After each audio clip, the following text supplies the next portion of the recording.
الحمد للہ رب العالمین والصلاة والسلام علی رسول الکریم وعلی آلہ واصحابہ اجمعین۔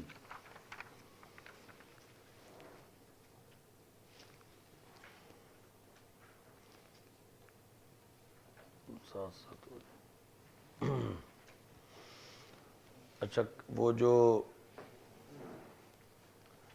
مسئلہ جاری ہے غیر اللہ کا حلف،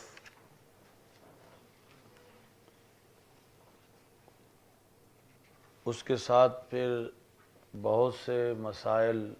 ریلیٹڈ ہیں، تو وہ کل کا 3 گھنٹے کا سبق آپ کا اور ان کا دور حدیث والوں کا وہ مشترکہ ہوگا پھر انشاءاللہ کل، یعنی 9:45 بجے سے آپ کا شروع ہو جائے گا آخر تک، اور وہ نہایت اہم سبق ہے عقیدے کے لحاظ سے۔ جو عقیدہ توحید میں ہماری جنگ ہے وہ، اور یہ مسئلہ اور اس کے متعلقات، اور پھر کس طرح مختلف کتابوں کے ترجمۃ الباب بدلے جا رہے ہیں، اور یہ سارا کل انشاءاللہ 3 گھنٹے میں اس کا ایک خلاصہ جو ہے وہ ذکر کریں گے۔ تو اب متن میں ہے کہ امام حصکفی کہتے ہیں کہ میں نے تنویر الابصار کی شرح کی۔ وہ تنویر الابصار کس کی ہے؟ لشیخ شیخنا، ہمارے شیخ کے شیخ، نظر آ رہا ہے سائیں؟ لشیخ شیخنا، شیخ الاسلام محمد ابن عبداللہ التمرتاشی، تمرتاشی۔ اچھا جی، تو کچھ الفاظ ایسے ہیں کہ جن کی کبھی اپنے طور پر تعریف یعنی ڈیفینیشن کرنی پڑ جائے تو مشکل ہوتا ہے، تو شیخ الاسلام کی یہاں انہوں نے تعریف لکھی ہے۔ متن میں آیا ہے شیخ الاسلام، تو نیچے یہ صفحہ نمبر 63 کے امام شامی نے شیخ الاسلام کی تعریف لکھی ہے، اور کہا کہ اے شیخ اہل الاسلام، یعنی یہ بتایا کہ یہ جب شیخ الاسلام کسی کو کہا جاتا ہے تو یہ مجاز ہے، کیونکہ اسلام کا کوئی شیخ نہیں ہے، اہل اسلام کا شیخ ہے۔ تو یعنی شیخ اہل الاسلام، جب بھی کسی کو شیخ الاسلام کہا جاتا ہے تو اسلام سے پہلے لفظ اہل محذوف ہے، اے شیخ اہل الاسلام۔ وَهَذَا الْوَصْفُ غَلَبَ عَلَى مَنْ كَانَ فِي منصب الافتاء او القضاء۔ تو امت میں یہ جو منصب ہے، یہ وصف، یہ لقب ان لوگوں کو دیا گیا جو کہ افتاء اور قضاء کے منصب پر فائز تھے، یعنی مختلف زمانوں میں فقہ کے لحاظ سے اس لقب کو زیادہ متعین کیا گیا کہ جو امت کے بڑے فقیہ تھے، مفتی تھے اور قاضی تھے، ان کے القاب کے اندر شیخ الاسلام لایا گیا، اور جس سے مراد اصل میں شیخ اہل الاسلام، اہل اسلام کے شیخ۔ تو پھر اس میں خود بخود معین ہو جاتا ہے کہ جو جس زمانے کا شیخ الاسلام ہے تو اس زمانے کے جو اہل ہیں اصل وہ مراد ہیں، نہ کہ پہلی صدیوں کے۔ بہرحال امت میں مطلقاً سب سے پہلے جن کو شیخ الاسلام کہا گیا ہے وہ سیدنا صدیق اکبر رضی اللہ تعالیٰ عنہ ہیں، اور حضرت سیدنا صدیق اکبر رضی اللہ تعالیٰ عنہ کے بارے میں یہ لفظ مولا علی رضی اللہ تعالیٰ عنہ نے بولے ہیں، اور ان کے بعد حضرت فاروق اعظم رضی اللہ تعالیٰ عنہ کے بارے میں یہ الفاظ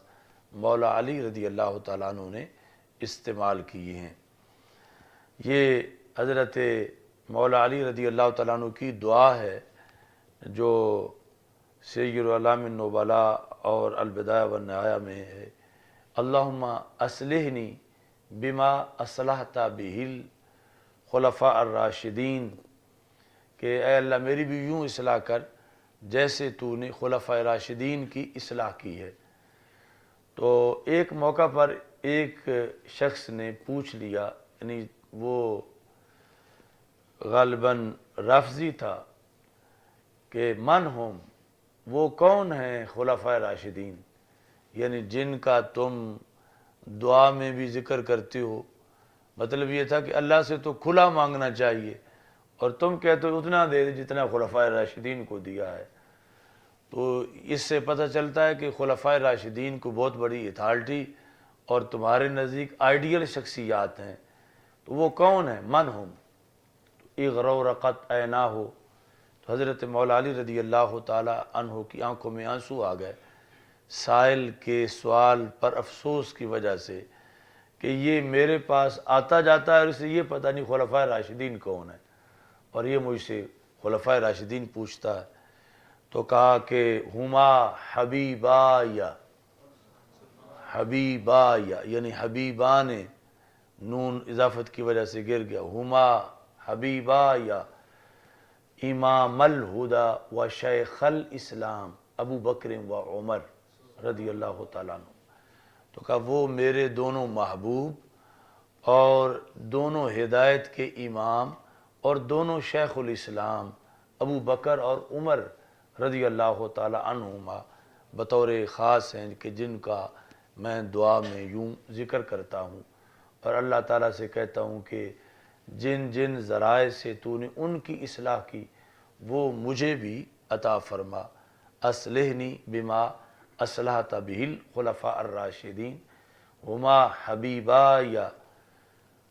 ابو بکر و عمر امام الہدی و شیخ الاسلام۔ تو سب سے پہلے یعنی دیگر بھی صحابہ کے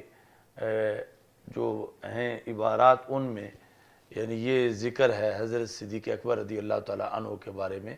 شیخ الاسلام ہونے کا۔ تو پھر امت کے اندر یہ لقب جو ہے وہ آگے مختلف عہود ادوار کے لحاظ سے چلتا رہا۔ اچھا جی، تو محمد بن عبداللہ تمرتاشی،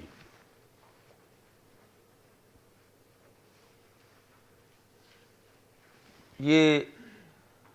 علیحدہ اگر ان الفاظ کا ضبط کرنا پڑ جائے تو بڑا مشکل ہے، کوئی تمرتاشی کہے گا، کوئی تمرتاشی کہے گا۔ تو یہ صفحہ نمبر 65 پہ نیچے ہے، قولہ التمرتاشی نسبۃ الی تمرتاش نقب صاحب نقل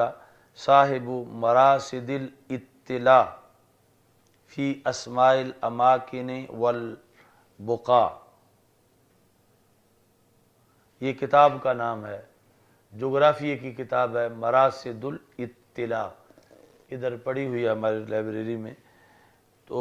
یعنی جس وقت بھی کسی شہر کا تعین یا تعریف کی ضرورت پڑے، کیونکہ ہمارے فقہی لٹریچر میں اور ایسے ہی باقی جو علم حدیث اور اصول حدیث کے لحاظ سے ہے، کیونکہ راویوں کے نام کے ساتھ جو نسبت ہوتی ہے، کبھی یعنی اکثر وہ ان کے جغرافیے کو آبائی طور پر یا وفات کے لحاظ سے یا جہاں زیادہ زندگی بسر کی ہے اس کے لحاظ سے وہ نسبت بیان کرتی ہے۔ تو اس سلسلہ میں معجم البلدان جو کتاب ہے وہ ماخذ میں اہم ہے، اور ایسے ہی یہ مراسد الاطلاع اس کے اندر، اور دیگر بھی ایسی بہت سی کتابیں ہیں کہ جو جغرافیے پہ لکھی گئیں کہ یہ دنیا کے کس کونے میں شہر ہے جس کی طرف فلاں بزرگ منسوب ہیں، اور انہیں وہ اسی وجہ سے مشہور ہیں اس نسبت کی بنیاد پر، اور اس میں قیاس نہیں چلتا۔ یعنی ہر علاقہ کے لوگ جو جس طرح کوئی لفظ بولتے ہوں، دوسرا محدث زمان بھی اس کو بدل نہیں سکتا، کیونکہ وہ اب ہم جو ہے وہ ادھر جلو موڑ کہتے ہیں، اس کو کوئی جلو موڑ کہے یا جلو موڑ کہے تو یہ کسی کو اختیار نہیں، اگرچہ وہ اپنی جگہ بہت بڑا سکالر ہو، یعنی صحیح لفظ تب ہی ہوگا جب جلو موڑ کہے گا، یہاں تک کہ جلو کو بھی اگر جلو کہے گا تو صحیح لفظ ضمہ بولتے ہوئے بھی پھر غلطی ہو جائے گی۔ تو اس واسطے ایسی چیزوں میں ہم محتاج ہیں کہ اسی علاقے کے لوگوں کی صراحت ہو کہ یہ گاؤں ہم اس کا نام اس طرح لیتے ہیں۔ تو تمرتاش انہوں نے پھر ضبط کیا بضمتین و سکون الراء،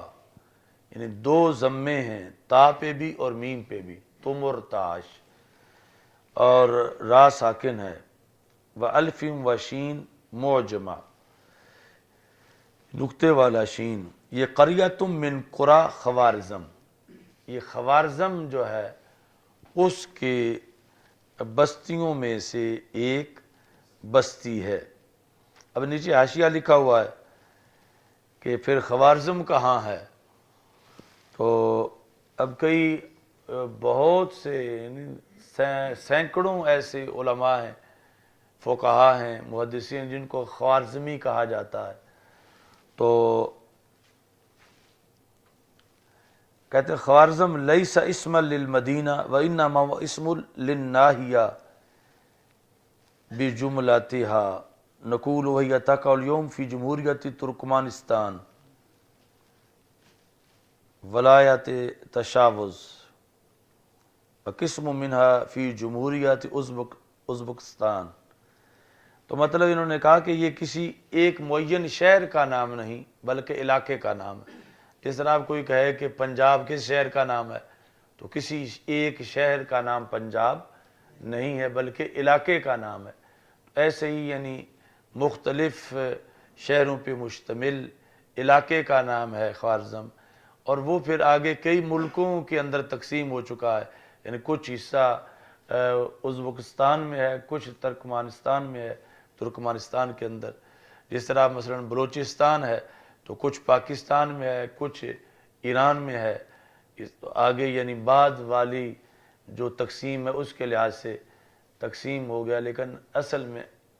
علاقہ کے طور پر اس کو بولا جاتا ہے۔ تو بہرحال یہ تمرتاشی ہیں جنہوں نے اصل تنویر الابصار لکھی، اور اس سے پھر آگے یہ سلسلہ شروع ہوا۔ اچھا جی،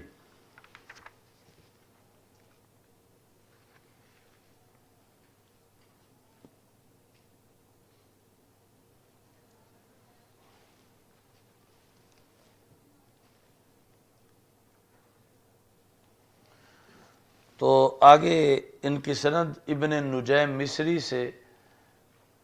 امام اعظم ابو حنیفہ تک، اور پھر نبی اکرم صلی اللہ علیہ وسلم کی ذات گرامی تک، پھر جبریل علیہ السلام اور اللہ تعالیٰ کی بارگاہ تک وہ پہنچتی ہے۔ اچھا جی،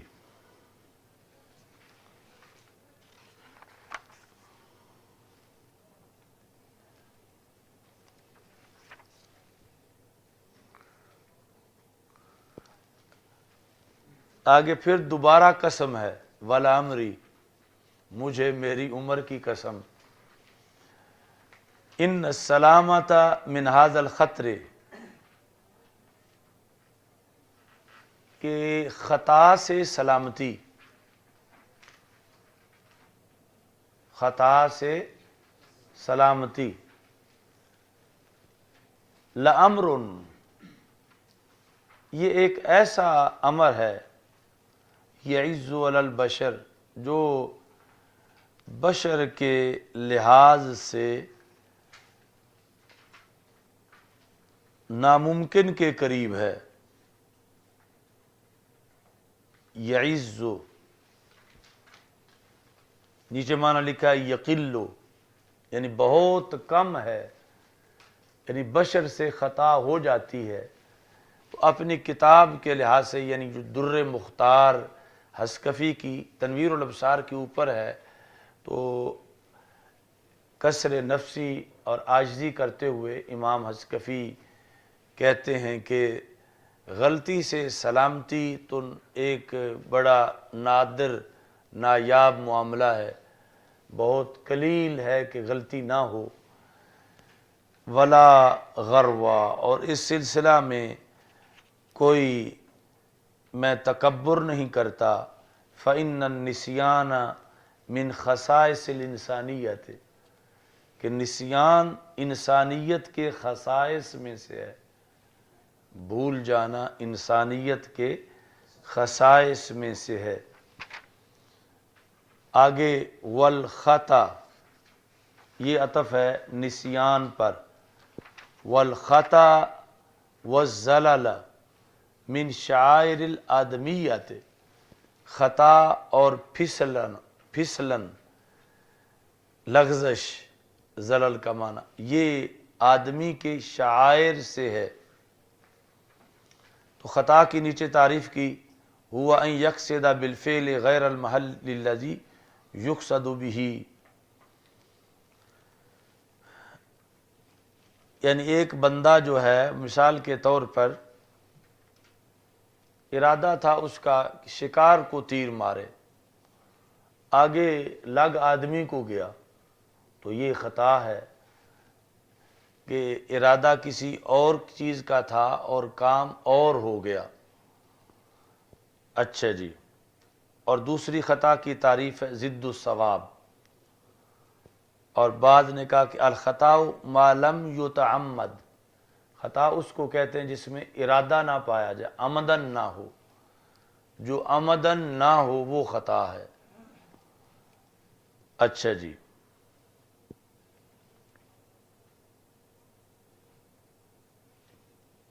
وَأَسْتَغْفِرُ اللَّهَ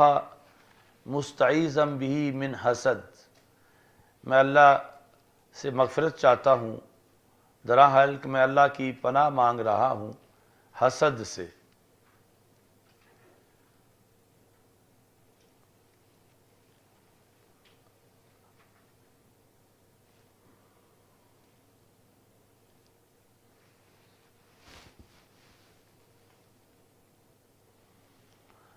اچھا جی،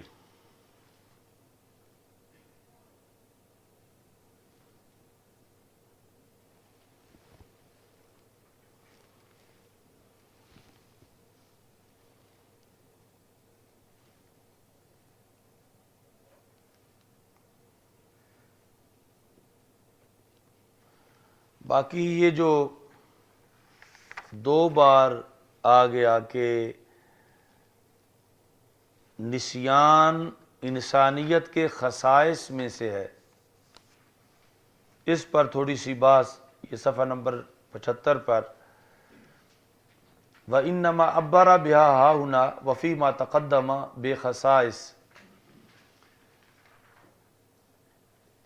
یہ جو زلل، خطا اور نسیان ہے، اس کو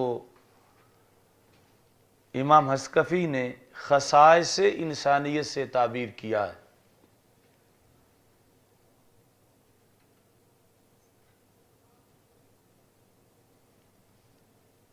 آگے کہتے لِأَنَّ النِّسْيَانَ مِنْ خَصَائِصِ الْإِنسَانِ وَالْخَطَأَ وَالزَّلَلَ يَكُونُ مِنْهُ وَمِنْ غَيْرِهِ، یعنی پہلے جو تھا وہ یہ بتایا فَإِنَّ النِّسْيَانَ مِنْ خَصَائِصِ الْإِنسَانِيَّةِ وَالْخَطَأَ وَالزَّلَلَ مِنْ شَعَائِرِ الْآدَمِيَّةِ، خطا جو ہے، نسیان جو ہے، اس کو تو خصائص میں بیان کیا، خاصہ جو ہے وہ خاصۃ الشیء یوجد فی ولا یوجد فی غیرہ، اور اگلی بات جو اس کو شاعر سے بتایا کہ آدمیت کے شاعر سے ہے، تو کہتے ہیں کہ لأن النسیان من خصائص الانسان والخطأ والزلل یکون منہ ومن غیرہ،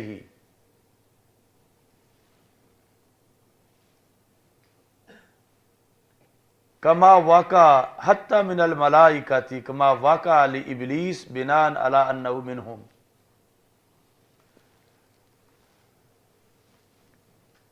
کہ نسیان تو انسان کے ساتھ خاص ہے اور کسی میں نہیں پایا جاتا، مگر خطا اور زلل یہ انسان سے بھی اس کا صدور ہوتا ہے اور انسان کے علاوہ سے بھی اس کا صدور ہوتا ہے، اس وجہ سے اس کو شعائر میں شمار کیا ہے، خصائص میں شمار نہیں کیا۔ تو آگے ایک بات کر رہے ہیں وہ ایک مرجوح قول پر کہ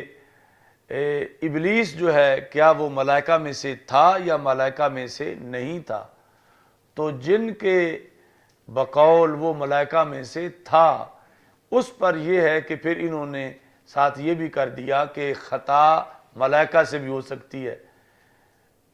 وہ فرد کون ہے ملائکہ کا جس نے خطا کی؟ ہے ابلیس۔ تو یہ تب ہے جب اس کو ملائکہ میں سے شمار کیا جائے، لیکن راجع کان من الجن وہ جنوں میں سے تھا، جس طرح کہ قرآن مجید میں ہے۔ لیکن دوسری طرف جو ہے وہ مرجوح قول کے مطابق کہ اگر ملائکہ سے نہیں تھا تو پھر اس کو سجدے کا حکم ہی نہیں تھا، تو سجدے کا حکم تو ملائکہ کو دیا جا رہا تھا، تو پھر اس کو جو مردود قرار دیا گیا وہ بلا وجہ ہونا چاہیے، جبکہ وہ وجہ کی بنیاد پہ ہے۔ تو مطلب یہ ہے کہ کلاس میں جس جماعت میں وہ بیٹھا تھا اس پر اطلاق ملائکہ کا ہوتا تھا، اگرچہ یہ جزوی شخصی طور پر ملائکہ کا فرد نہیں تھا، تو تھا شخصی طور پر جن۔ تو اس بنیاد پر یعنی وہ جو بات اس کے ذریعے سے ملائکہ کی طرف منسوب کی جا رہی ہے وہ بھی مرجوح بات ہے، جو یہاں پر یعنی خطا اور زلل کو کہا گیا کہ فرشتوں سے بھی اس کا صدور ہوتا ہے۔ تو یہ جب ابلیس کو اس میں شمار کیا جا تو ابلیس کسے صدور ہوا؟ نہ کہ دیگر فرشتوں سے، کیونکہ وہ یفعلون ما یؤمرون، وہ وہی کام کرتے ہیں جو اللہ کا حکم ہوتا ہے۔ اچھا جی، والخطأ والزلل یکون منہ کا مرجع انسان ومن غیرہ کا مرجع انسان کے غیر سے، یہاں تک کہ ملائکہ سے جس طرح کے واقع ہوئی خطا اور زلل ابلیس سے بناء علی انہ منہم، یہ اس موقف پہ بات کی جا رہی ہے کہ جو یہ کہتے ہیں انہ ابلیس منہم ملائکہ میں سے ہے، یہ اس موقف پر کہی گئی ہے۔ وَلِہَارُوتَ وَمَارُوتَ عَلَىٰ مَا قِیلَ، اور لِابلیس پر عطف ہے، جیسے واقعہ ہوا ہاروت اور ماروت کے لحاظ سے عَلَىٰ مَا قِیلَ جس طرح کے کہا گیا ہے ان کے قصے میں۔ اچھا جی، كَقَوْلِهِمْ أَتَجْعَلُ فِيهَا مَن يُفْسِدُ فِيهَا وَكَنَظْرِ بَعْضِ الْمَلَائِكَةِ إِلَىٰ مَقَامِهِ فِي الْعِبَادَةِ، یعنی وہ خطا جو ایک مشورے کی حد تک خطا تھی، ساتھ اس کو بھی بطور دلیل کے ذکر کیا۔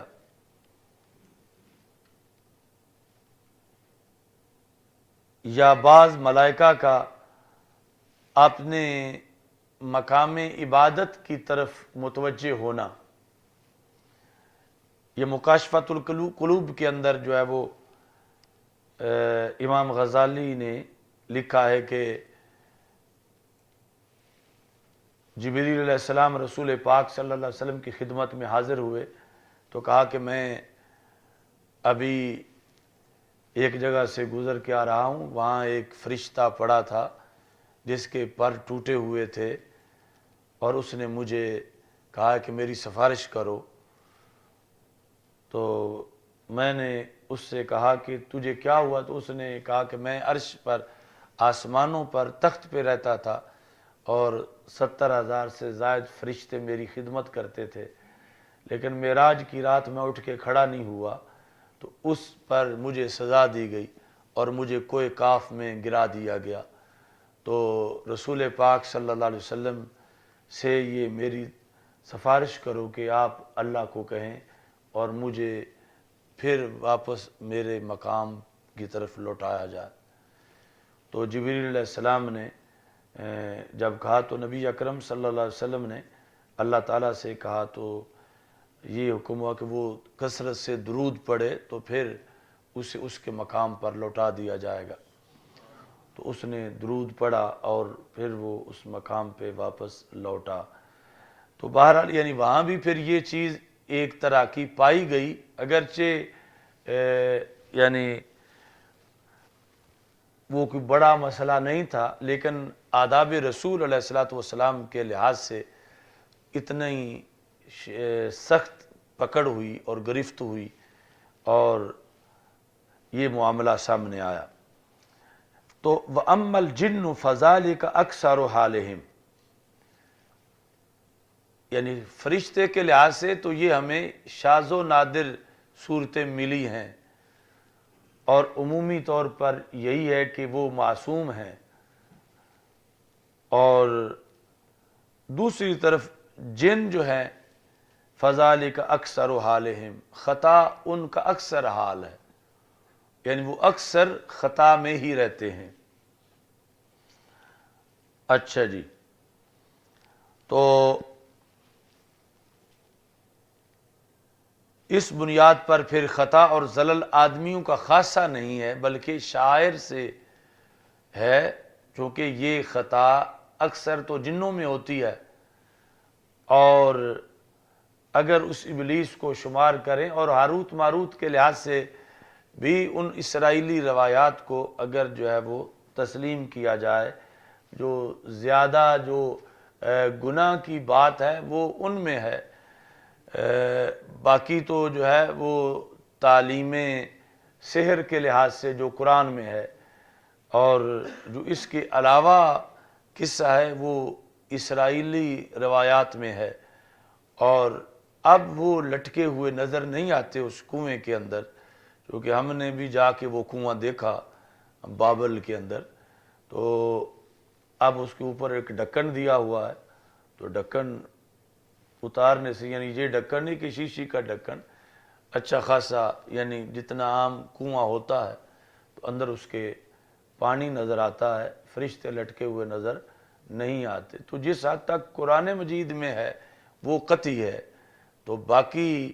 یعنی وہ شراب اور ورغلانہ اور یہ وہ اور جو ہے وہ معاملات وہ اسرائیلی روایات تک ہیں، تو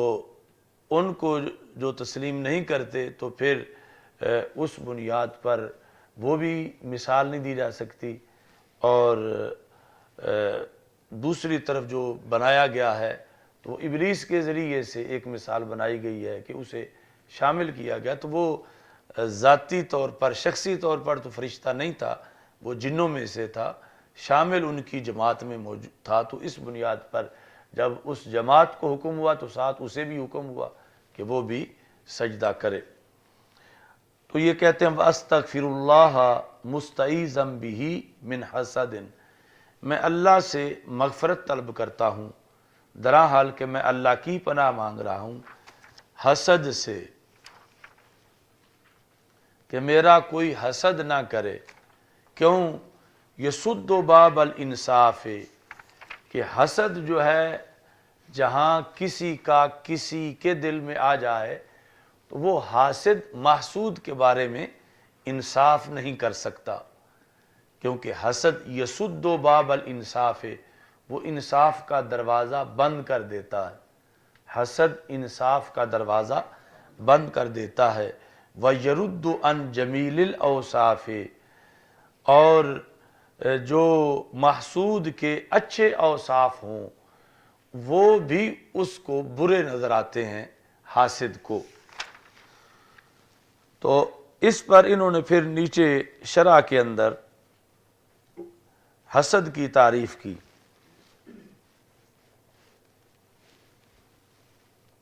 تعریف کا مطلب یہ نہیں کہ شان بیان کی، مطلب یہ ہے کہ حسد کیا ہوتا ہے، یہ ڈیفینیشن کی۔ اچھا جی، تو حسد کیا ہے؟ تمنی زوال نعمت المحسود، محسود جو ہے اس سے زوال نعمت کی تمنا کرنا، سواء تمنا انتقالہا الیہ ام لا، خواہ اپنی طرف اس کے آنے کی تمنا کرے یا نہ کرے۔ حاسد یعنی مثال کے طور پر زید کے پاس ایک طیارہ ہے تو خالد حسد کرتا ہے زید کا، تو مطلب کہ اس کے پاس نہ رہے، مجھے ملے یا نہ ملے۔ یعنی اصل حسد کا یہ مضمون ہے کہ محسود کے پاس جس کا حسد کیا جا رہا ہے اس سے زوال نعمت ہو جائے، آگے حاسد کی طرف وہ نعمت منتقل ہو یا نہ ہو، اس کی وہ تمنا کرے یا نہ کرے۔ وَيُطْلَقُ عَلَى الْغِبْطَةِ مَجَازًا، مجازی طور پر غبطہ کو بھی حسد کہا جاتا ہے، جس طرح حدیث شریف میں لا حسد الا فی اثنین، تو وہاں پر حسد جو ہے وہ غبطہ کے معنی میں ہے، حسد غبطہ کے معنی میں ہے۔ غبطہ کیا ہوتا ہے؟ اس کا ترجمہ اردو میں ہے رشک۔ غبطہ میں یہ ہے کہ جس کے پاس نعمت ہے اس کے پاس بھی رہے اور اے اللہ مجھے بھی عطا کر دے، یعنی غبطہ کے اندر زوال نعمت کی تمنا نہیں ہوتی، اپنے لیے حصول نعمت کی تمنا ہوتی ہے، دوسرے سے زوال نعمت کی تمنا، جبکہ حسد کے اندر شرط ہے کہ دوسرے سے تو زوال نعمت کی تمنا ہو، اپنے لیے حصول کی تمنا ہو یا نہ ہو۔ تو مجازن غبطہ پر بھی حسد کا اطلاق کر دیا جاتا ہے۔ وَهِيَ تَمَنِّي مِثْلِ تِلْكَ النِّعْمَةِ مِنْ غَيْرِ إِرَادَةِ زَوَالِهَا عَنْ صَاحِبِهَا وَهُوَ غَيْرُ مَذْمُومٍ، غبطہ غیر مذموم ہے، غبطہ بخلاف الاول، برخلاف حسد کے کہ وہ مذموم ہے۔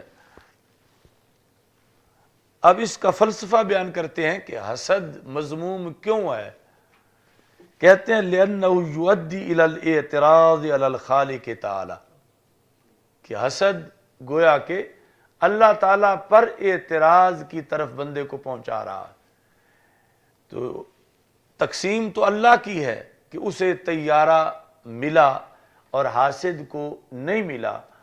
تو یہ جب حسد کر رہا ہے کہ اس کے پاس نہ رہے تو یہ اللہ کی تقسیم پر اعتراض کر رہا ہے، تو اللہ کی تقسیم پر اعتراض کرنا بہت بڑا جرم ہے، یہ وجہ ہے کہ حسد کی مذمت کی گئی ہے۔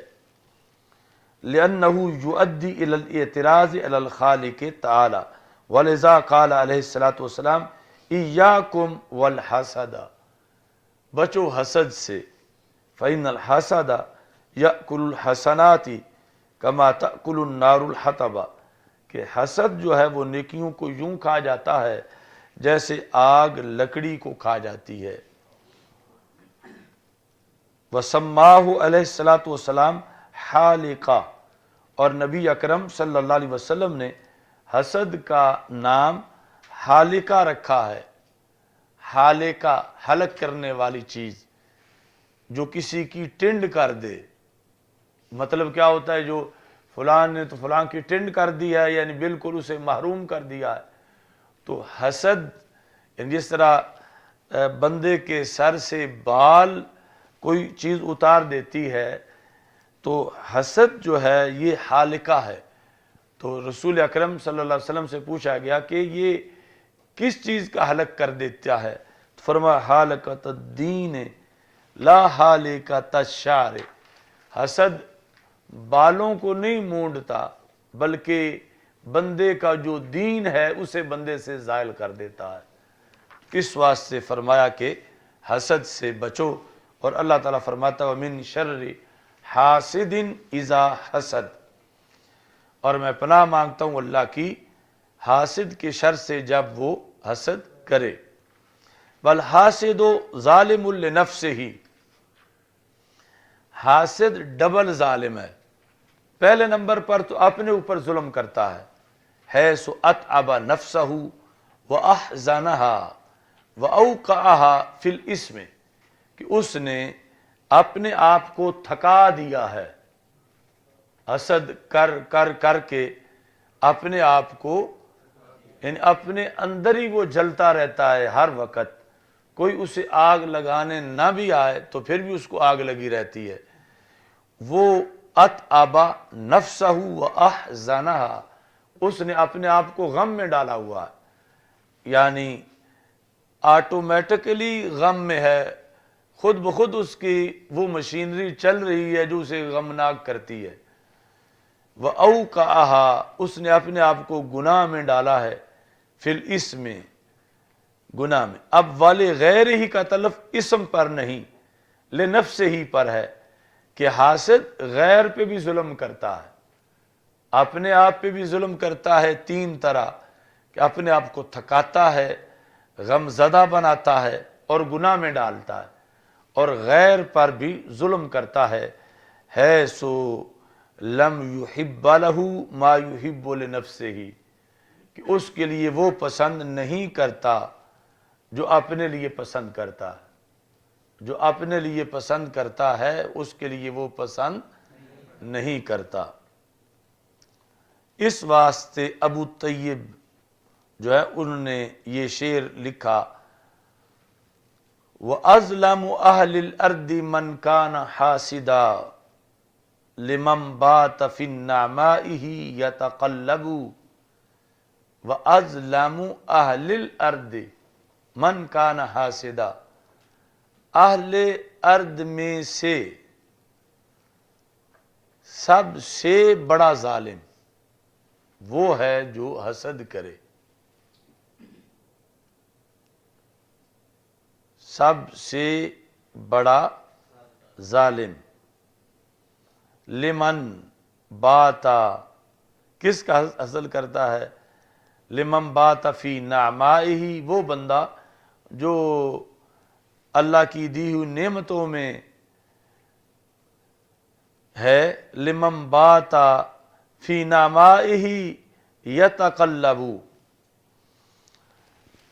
من کان حاسدا لمن باتا، حاسد کس کا ہے؟ اس کا جو اللہ کے انعامات میں رات بسر کر رہا ہے، یتقلب یعنی اس میں کروٹیں بدل رہا ہے، اور یہ اس سے حسد کر رہا ہے، تو یہ حسد کرنے والا اہل زمین میں سے سب سے بڑا ظالم ہے۔ یسد باب الانصاف،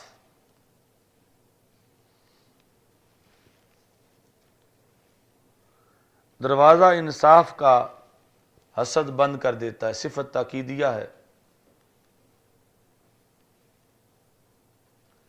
مطلب یہ ہے کہ جو حقیقت حسد ہے اسے ہی بیان کر رہا، اذ الانصاف هو الجری علی سنن الاعتدال، انصاف یہ ہے کہ اعتدال کے طریقے پر چلنا، والاستقامت علی طریق الحق، کے حق کے طریقے پر مستقیم رہنا، وہذا الوصف لا یتأتی وجودہ مع الحسد، اور بندہ اعتدال اور استقامت پر حسد کے ہوتے ہوئے نہیں رہ سکتا، حسد نہیں ہوگا تو پھر کسی کے لحاظ سے وہ عدل پر ہوگا اور استقامت پر ہوگا۔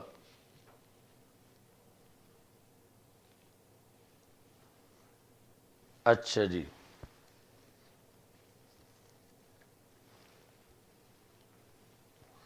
تو اوپر متن میں ہے یسد باب الجمیل ویرد عن جمیل الاوصاف،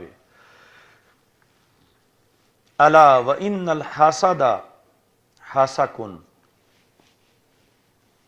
خبردار کہ حسد جو ہے وہ حسک ہے، حسک جو ہے وہ ہیں کانٹے، من تعلق بھی ہلاکا، جو حسد کے کانٹے سے الجھ گیا، اٹک گیا حسد میں، ہلاکا ہلاک ہو جائے گا۔ وَكَفَى لِلْحَاسِدِ ذَمًّا آخر سورۃ الفلق، حاسد کی مذمت کے لیے سورہ فلق کی آخری حصہ کافی ہے۔ وَمِن شَرِّ حَاسِدٍ اِذَا حَسَد، فِي اضْطِرَامِهِ، یہ ضمیر راجع مجرور حاسد کی طرف،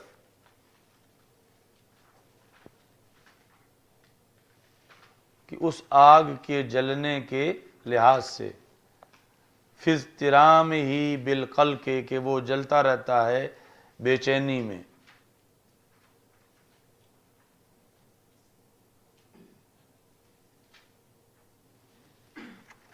اچھا جی،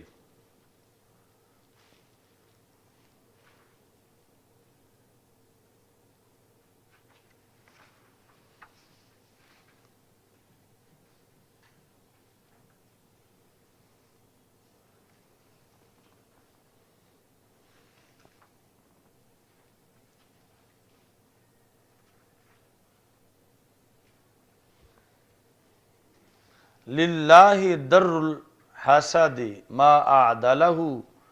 بدا بصاحبہ قتلہ، للہ در الحسد، اللہ کے لیے ہے بلائی حسد کی۔ ردی جو شرح ہے کافیے کی، اس میں یہ ہے کہ لفظ در اصل میں ما یدر ہے، یعنی ما ینزل من الدر من اللابن، من اللابان، کہ درا ہے پستان، اس سے جو دودھ اترتا ہے اس کو در کہتے ہیں۔ اور ایسے ہی بادل سے جو بارش ہوتی ہے، وَهُوَ كِنَایَةٌ عَنْ فِعْلِ الْمَمْدُوحِ الصَّادِرِ عَنْهُ، تو یہ ممدوح سے جو فعل صادر ہوا ہے اس سے کنایا ہوتا ہے جب اس کو استعمال کیا جائے۔ وَإِنَّمَا نَسَبَ فِعْلَهُ لِلَّهِ تَعَالَى قَصْدًا لِلْتَعَجُّبِ مِنْهُ، اور فعل کو یہاں یعنی حسد کا جو فعل ہے اس کو اللہ تعالیٰ کی طرف منسوب کیا گیا ہے تعجب کے لیے، کیونکہ لأن اللہ تعالیٰ منشئ العجائب، اللہ عجائب کو پیدا کرنے والا ہے۔ وَكُلُّ شَيْءٍ عظیم یریدون التعجب منہ، جس بڑی چیز سے لوگ تعجب کا ارادہ کرتے ہوں، ینسبونہ الیہ تعالی ویضیفونہ الیہ، اس کی اضافت یعنی نسبت اللہ کی طرف کر دیتے ہیں۔ فمعنی للہ درہ ما اعجب فعلہ، کہ للہ در جب کہا جاتا ہے تو مراد یہ ہوتا ہے کہ کتنا باعث تعجب ہے اس کا فعل۔ اچھا جی، قاموس المحیط میں وَلِلَّهِ دَرُّ کا معنی اعمالہ، اللہ کے لیے ہے اس کا عمل۔ ایسے ہی جو جامی کے حواشی ہیں، جامی پر مولا اسام کا، اس میں بھی موجود ہے کہ جب یہ مولانا جامی نے کہا للہ خیرہ بجال الدر کنایۃً عن الخیر، کہ کافیے کی شرح کرتے ہوئے وہاں پر انہوں نے للہ در کا ترجمہ کیا للہ خیرہ بجال الدر کنایۃً عن الخیر۔ لا یوافق تحقیق اللغات، یہ جو انہوں نے یعنی چونکہ انہوں نے سارا اس کا مطلب بیان کیا ہے تعجب کے لحاظ سے اور وہاں ہے خیر کے لحاظ سے، تو امام شامی کہتے ہیں کہ جو مولانا جامی نے مطلب بیان کیا ہے یہ تحقیق لغت کے مناسب نہیں ہے۔ لغت کی تحقیق کے مطابق یہ تعجب کے لیے آتا ہے، خیر کے لیے نہیں آتا، کہ اللہ کا یہ فعل کتنا باعث تعجب ہے، یا یہ مصنف نے کتنا باعث تعجب کہا، تو جبکہ مولانا جامی کے مطابق مصنف کے لیے ہے خیر اس فعل کا۔ آگے ما اعد لہ، یہ تعجب ثانی ہے جو منشأ تعجب کے بیان پر مشتمل ہے۔ اچھا جی، اب وعدہ بصاحبہ، کہ حسد نے حاسد سے ہی کام شروع کر دیا، یعنی محسود کے قتل سے پہلے حاسد کا کیا۔ قشیریہ رسالہ جو ہے تصوف کا، ابو القاسم عبد الکریم بن حوازن کا، اس میں ہے کہ حضرت معاویہ رضی اللہ تعالی عنہ نے کہا لیس فی خلال الشر خلۃ اعدل من الحسد تقتل الحاسد غما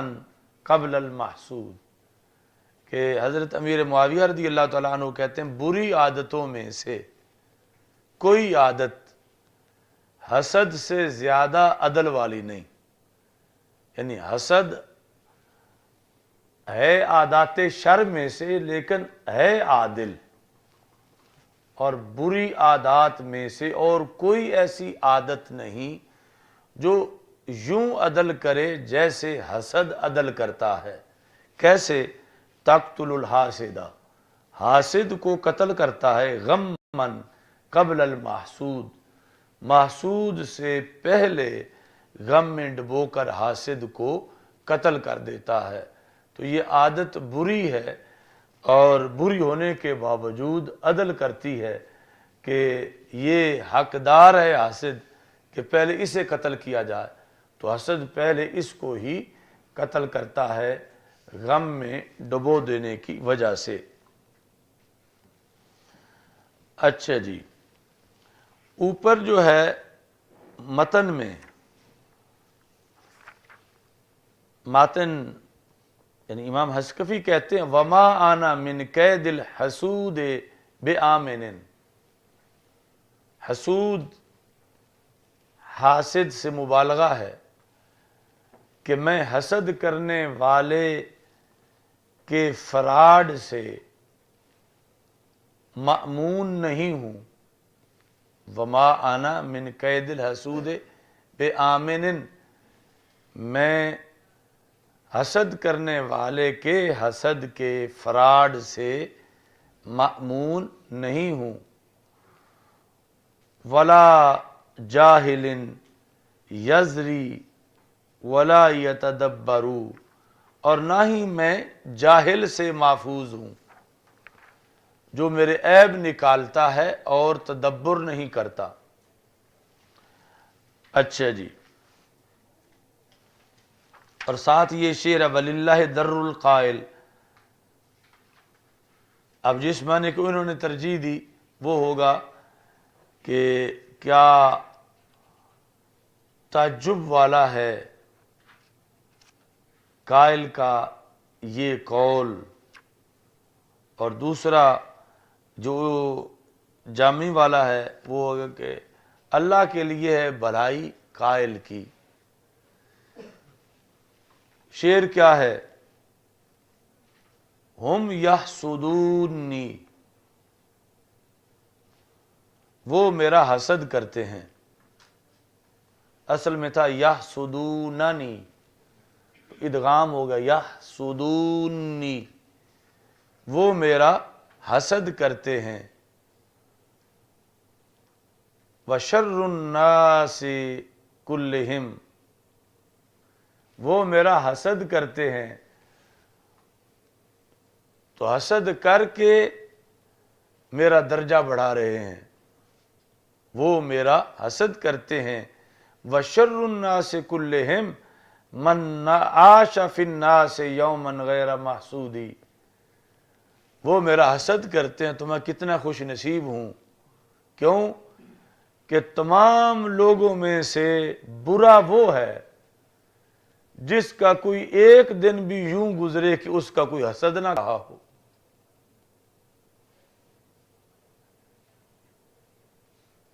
یعنی جس کا روز حسد ہو وہ تو بڑا فضیلت والا بندہ ہے،